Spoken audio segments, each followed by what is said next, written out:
Hey guys, welcome back to my channel. So this is not the kind of video that I was expecting to be doing at all.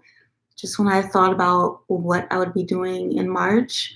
But yeah, in this era of social distancing, it's been, it's been surreal. It's been crazy. So I have actually been off of work for, since the beginning of last week, so almost 2 weeks, because we had a coronavirus scare in our building. And so they had everybody telework. So the first week it was like suggested telework, and then the second week it was like mandatory telework. So I've been at home for a while. I'm going into my third week. And I'm really grateful that I have been able to continue working because I know there are a lot of people that can't. So that's not something that I take lightly. But I just wanted to come on and just chat with you guys. You know, if you're quarantined, well, hopefully you are quarantined. We all should be to flatten the curve, hashtag flatten the curve. But yeah, just wanted to come on and just chat a little bit, just talk about what I think about this this wonderful experience that we're in, this crazy, surreal M. Night Shyamalan, Stephen King type situation. It's, I remember back in, it might have been the end of February or early March, I was with a friend and we were reading just FAQs and it seemed so abstract at the time. And now it's like, yo, it's here. It's made landfall. It's already killed hundreds of people in the United States. And I think that Americans, we have this idea that there's like this American exceptionalism idea that we're exempt from things. Nothing happens here. And like, we're the least prepared of all the, I don't know if, I guess of all the Western countries. I'm not sure if that's exactly accurate, like scientifically speaking, but it feels like we're the least prepared. And we certainly have the worst person in office to be dealing with this right now. So yeah, it's really surreal. It's really just mind-blowing. Being at home, being quarantined is not fun. It kind of makes me wish I had bought some new furniture that I wanted to buy from West Elm, but I was like, I don't need to buy that right now. If I had known I was going to be my home forever, I probably would have just gone ahead and bought the couch. But yeah, I'm here. So I've been trying to just keep cool by like exercising. I've been going outside a little bit, but the past couple of days in the DC area, it had been really, the weather had been really nice. And there were a lot of people out on the trails. And you have runners and you got, people breathing. I'm like, okay, look, this is too much. I ain't got time for that. 30 plus and counting. Hi. She says, yes, we were way behind other countries. We can't even get tests and masks to everyone. Yeah, way behind. And it's embarrassing. It's sad. And it just speaks to this just level of arrogance that Americans have.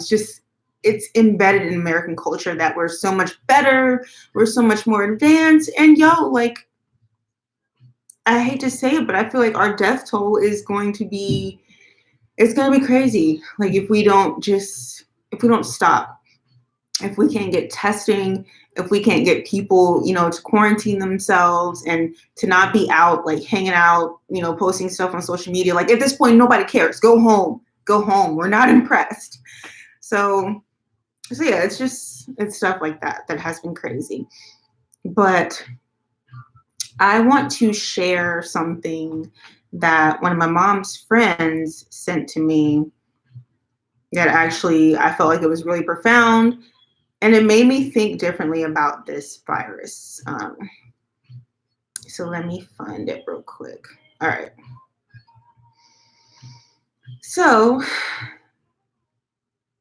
it says, this one is worth the time and rereading. Boy, we've got time to read. There's so much fear, and perhaps rightfully so, about COVID-19. And what if we subscribe to the philosophy that life is always working out for us, that there is an intelligence or power far greater than humans at work, that all is interconnected? What if the virus is here to help us, to reset, to remember what's truly important? Reconnecting with family and community, reducing excessive travel so that the environment, the skies, the air, our lungs get a break. Parts of China are seeing blue sky and clouds for the first time in forever with the factories being shut down. Working from home rather than commuting to work, less pollution, more personal time. Reconnecting with family as there is more time at home. An invitation to turn inward, a deep meditation rather than the usual extroverted going out to self-soothe. To reconnect with self, what's really important to me? And reset economically. The working poor are getting help. The lack of healthcare access for over 30 million in the US is being rectified. The need for paid sick leave. How hard does one need to work to be able to live, thrive, and have a life outside of work? And washing our hands, how did that become a new thing that we need to remember? But yes, we did. The presence of grace and patience for all. There is a shift underway in our society. What if it's one that's favorable for us? What if this virus is an ally in our evolution? In our remembrance of what it means to be connected, humane, live a simpler life, to be less impactful and more kind to our environment and fellow man. An offering from my heart this morning, offered as another perspective, another way of relating to this virus, this unfolding, this evolution. It was time for a change, and we all need that. And change has arrived. What if? I think that's really, just really a profound way to look at it. For the first few days of everything really blowing up, I really just felt a lot of anger, a lot of sadness, just a lot of just disbelief. And I still feel the disbelief about this whole thing. This just does not seem real at all. But thinking about this being a wake-up call for us to stop and really assess whether our lives actually work, whether this system that we've set up actually works, I think that's a really profound thought.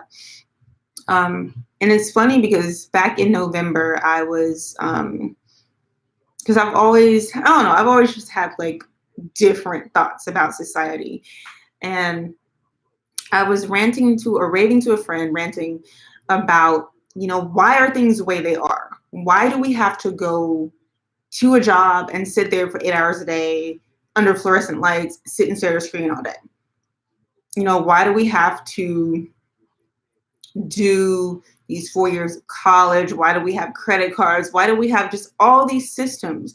And like what's happening now is showing that so much of this, like basically all this is man-made.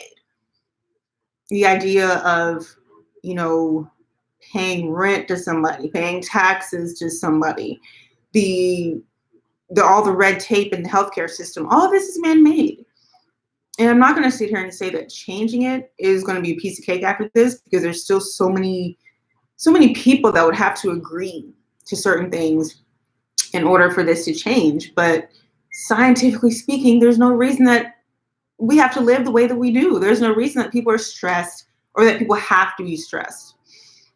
And I've been looking at videos, and I've listened to this audiobook just talking about civilization and how civilization has driven sicknesses in humanity.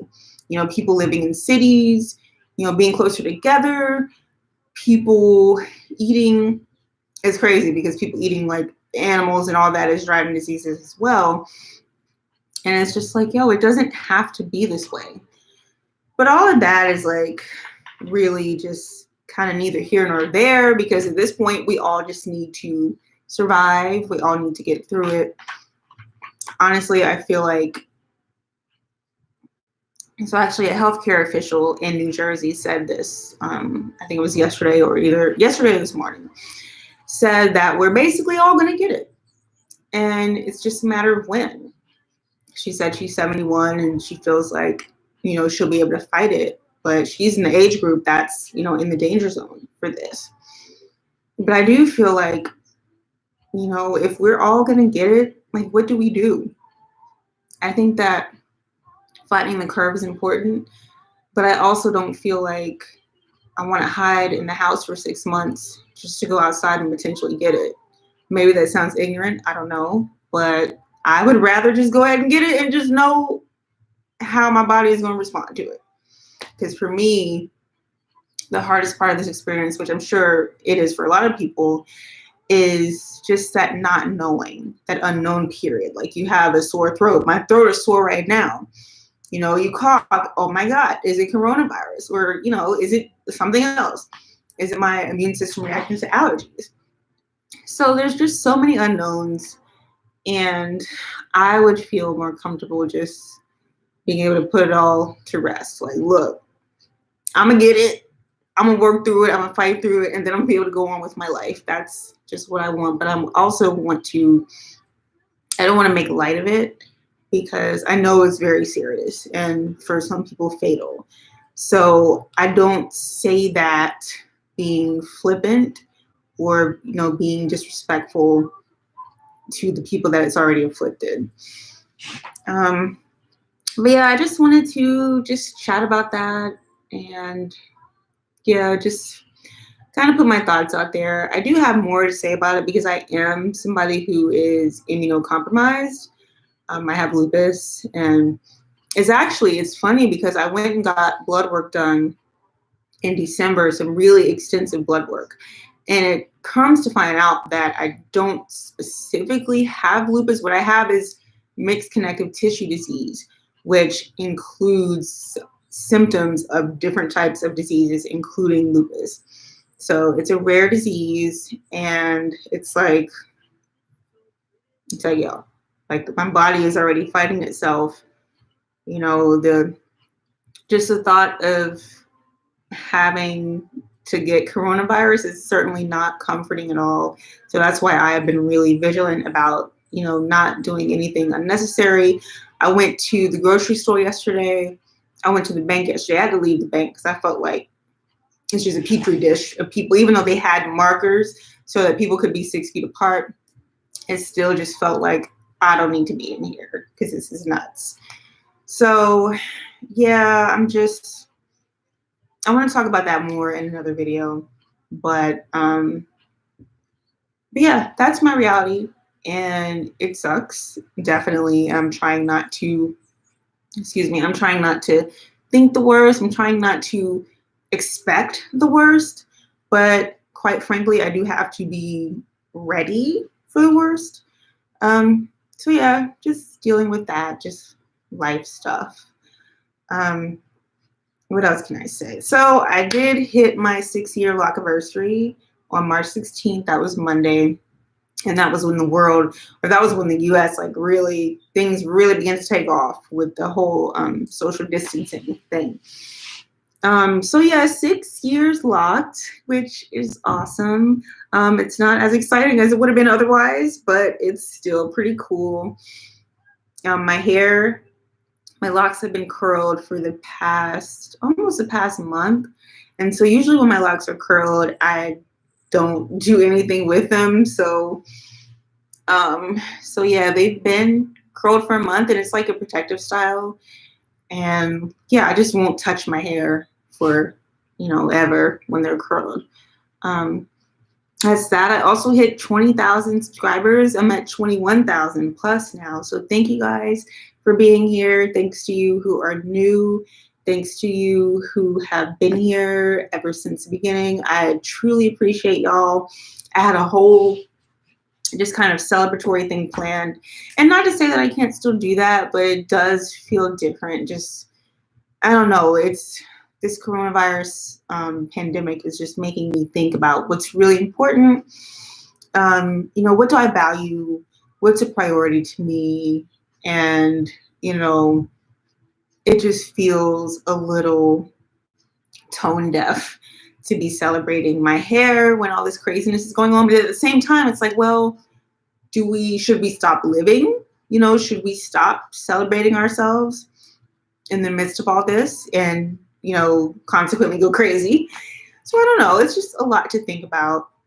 But I am grateful for all of you that are here watching this, whether you're watching this now or you watch this later. I'm grateful for it, for just all of you. And I'm just, you know, I'm looking forward to being able to share more with you and looking forward to all of us just getting through this. You know, it's crazy. It's something that none of us in our lifetimes have experienced. And it's just, this is like nature, just like asking us what we're made of, pretty much. So hang in there. If you are quarantined and you're feeling just frustrated, tired, sad, lonely, depressed, anxious, all of that, just know that you're not alone. Know that there are millions of people in the world going through all of this. And I think that's the thing that gives me comfort. That's the one thing that makes me say, you know what can I possibly say? Like, what can I really complain about when the entire world is going through this? I can't say, oh, why me? Why me? No, it's all of us. So in some weird way, that gives me hope and that gives me comfort and solace. And so, yeah, I'm just letting that, bolster my mood during this process. But I will say that it's been a roller coaster for me, just emotionally. Um, Hey, Farida Muhammad says, hey from Germany. The situation in Germany is crazy right now. Stay safe, y'all, and take care of your elders by staying home. Definitely, definitely stay home. Take care of your elders, our elders. It's like we don't respect elders as much as we should in this country. Not to say that other countries are perfect, but there are parts of Asia where wisdom is really valued, and wisdom and age are valued, and it's just not really the case here. So yeah, staying home is going to protect those vulnerable people. But yeah, so I just wanted to share my thoughts. Sorry if I seem just kind of like, that's just the mood right now. That's the vibe. I'm trying to pick it up a little bit, but I'm just kind of in a quiet, calm place right now. Yeah, like I was saying, if you're home, just know that you're not alone. You should be home, but you're not alone. And, we're all facing this. We're all experiencing this. And it's going to take some time. I believe it will take time. And I believe in the United States, especially, we are on this roller coaster and we have not hit the top yet. And I don't want to be pessimistic, but I just think, hey, if we have this raging virus, everybody's getting it, we're not prepared, this is going to hit us pretty hard. So, even with all of that, just making sure that you stay fortified, with your mind, body, spirit, all of that, cut off the news if you need to, even though I've been like, I feel like all day I'm just reading articles, looking at videos on YouTube about it, just like absorbing a lot of it. And I'm actually glad to be able to be sitting here talking to you guys, because this is taking my mind off of it and helping me, even though I'm talking about it, it's taking my mind off just the constant rumination over it. Oh my God, what's happening? What are we going to do? How are we going to survive? So I appreciate being able to be here and talk to you guys about this. Hey, Kira Massey. Oh no, did I miss your live chat? Hey, girl, hope you're doing well throughout all this. Hey, yes, I've been on for 18 minutes, and so I said I was going to do 20 minutes, so I am about to get off. But I've just been talking about coronavirus. I hope you're doing well with all this too. I hope all of you guys are. Stay healthy, stay fortified. I'm not the CDC, of course, but I will say, if you know that you've been doing certain things that are not conducive to your health, maybe now's the time to reevaluate that, because this is affecting people hardest, who have pre-existing conditions. So, now is a good time to get up, stretch, start a little workout routine in your home. It doesn't have to be crazy. If you smoke, maybe it's a good time to consider not smoking or cutting back on it, because this does cause pneumonia. So there are a lot of opportunities for all of us to reevaluate ourselves, excuse me, how we take care of ourselves. Like for me, I do have iron deficiency anemia, and sometimes I'm not good at taking my iron. And this crisis has really opened my eyes to that and helped me see, hey, if you want to have oxygen flowing through your blood properly, you need to be taking your iron. So I've been doing that. So I would just say, use this as an opportunity to really look at yourself and really help yourself and care for yourself properly, because that's everything right now. So, all right, guys, that is all for this video. Thank you so much for joining me. I will be back with more videos. I'm going to try to just see how things go, because like I said, I don't want to be like super, hey guys, how's everybody doing? Oh my God, I hit my 6-year like anniversary. What's good? And meanwhile, like people are dying all over the globe. So just trying to find the right balance of tone. Hey, sorry, I don't know if I'm gonna pronounce your name right, Sakwar. Hey. So again, thank you guys for watching. Please take care of yourselves and take care of others by staying home. And I will see you guys in the next one. Bye.